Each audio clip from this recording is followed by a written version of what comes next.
Bonjour à tous, this is Laetitia and you are listening to Cultivate Your French podcast, the slow version of One Thing in a French Day podcast. All the informations about the newsletter and the transcripts are available in English at cultivateyourfrench.com. Et maintenant, parlons français. Cette semaine, j'ai choisi pour vous l'épisode de One Thing in a French Day intitulé « Rencontre avec William Curly ». Je vous lis le texte une première fois lentement et ensuite à vitesse normale. C'est parti. Rencontre avec William Curly. Au mois de novembre dernier, j'ai reçu la newsletter du chocolatier pâtissier William Curly, annonçant l'ouverture de sa boutique à Soho.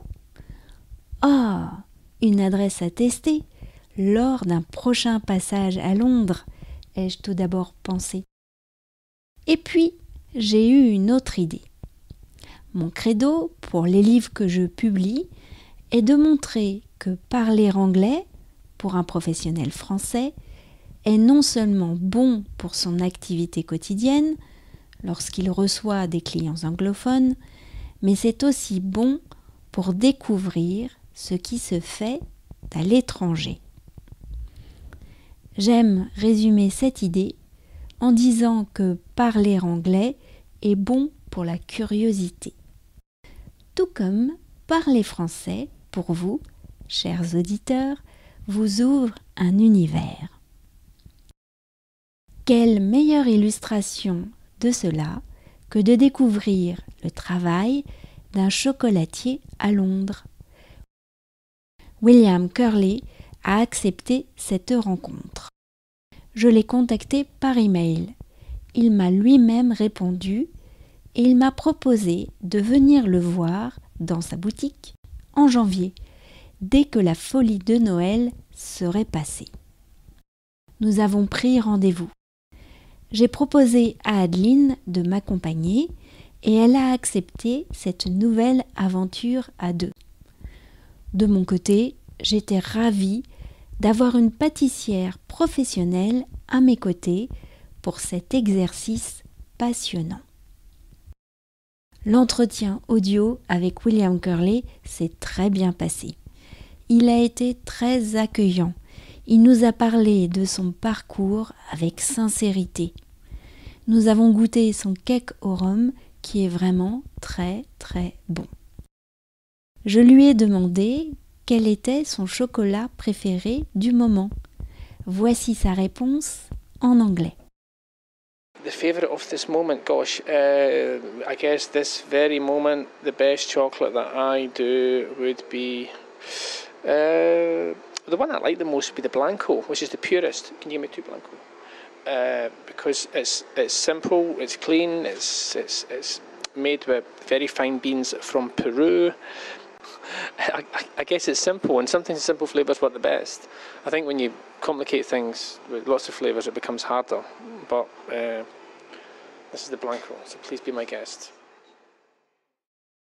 Vous le voyez, pas de Brexit pour Adeline et moi. Et maintenant, je vous lis le texte à vitesse normale.